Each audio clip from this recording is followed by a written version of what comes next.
Hi, this is Maniarsan. Today we are going to see Adobe Premiere Pro interface. Let's see. First of all, you need to create a folder and then go to Premiere Pro. Here you can click the new project file and then select the location. After that, give the name to the project file. I give it as LMS class. Okay, now click the create button. This is the interface of the Premiere Pro. Today we are going to see these project bin icons, tools. After that, the program monitor icons and tools. First, we need to create a sequence. For that, click Ctrl N. There will be a sequence settings panel will open. Here the default setting is okay for me.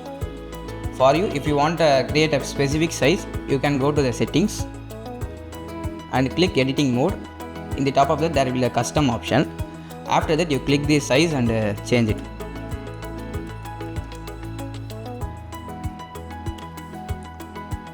Here in the sequence name, you can give the name for the sequence. I give it as a LMS. After that, you need to create a proper folders for the bins. The shortcut for the new bin, Ctrl B. First bin I gonna create is sequence. After that, footages. After this, adjustment. After that, stocks.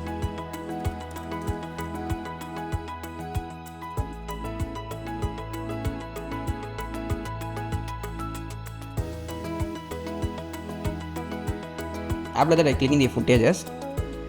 Let's import the footages. Here we have imported the footages, but the sequence setting is not for that. So we need to change the sequence settings. For instance, I create a new sequence.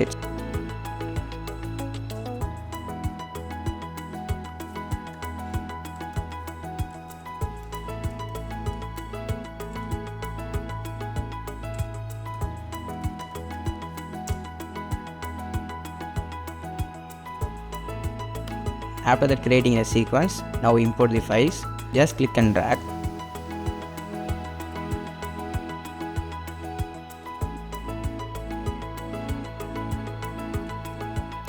It's the basic things to how to import the clips and drag into the timeline. Now we are going to see project bin files and project icons. This icon is used to log the entire timeline, entire project file. By clicking this icon, we have seen a pop-up tab that mentioned that this project will be changed as a read mode only. If I click S, I can't edit these clips. Like just for visually readable only. After that, enabling this, I can edit or do anything with these clips. Next icon is for the list view.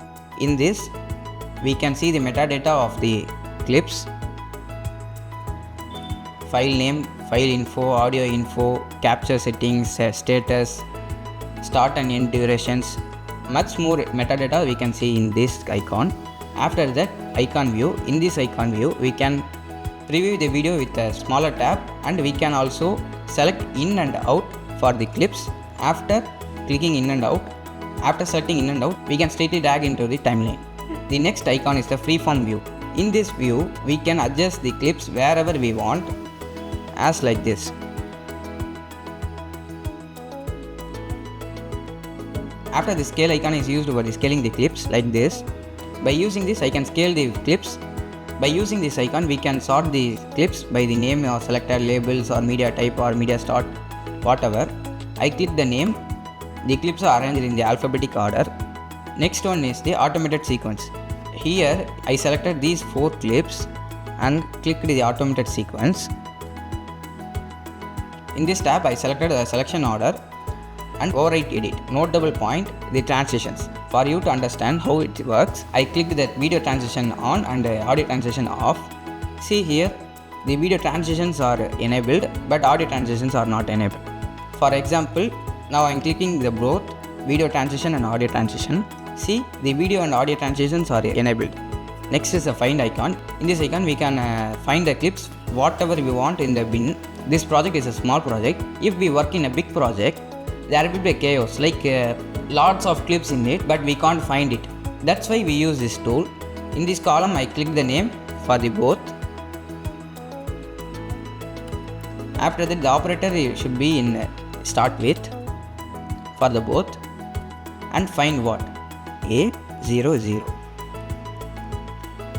And same is to the next one also, A00, and find, and click the find whatever clips that start with A00. Here I add just only 2. Now I click the find. The clips that starts with A002 only show one. See? This is the purpose of tool. After that, new bin. In the starting, we created a bin with a shortcut, but this is the proper way to create a bin. Just see this. Just we create. After next is a new item. In this we can find a sequence, project shortcuts, offline files, adjustment layers, bar tones, bars and tones, black videos, lot of. We see in the separate video these new items. Last thing is a delete option. In this delete option, we can select a clip and delete. See, like this.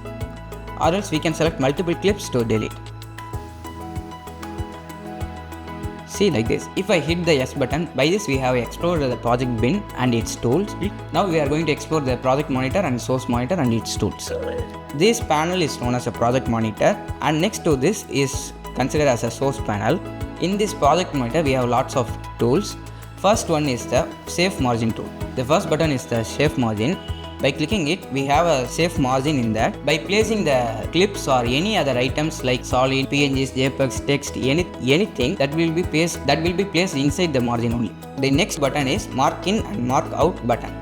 By using this, create a mark in and move the playhead to the last clip and clicking the mark out. So I have selected the in and out for the sequence. The next icon is go to the in. By clicking this, playhead will be moved to the in. See, like this. And the straight opposite to that is go to the out button. By clicking this, the playhead will be go to the out. See, like this. And the center part is the play button. By clicking it, the video will be played.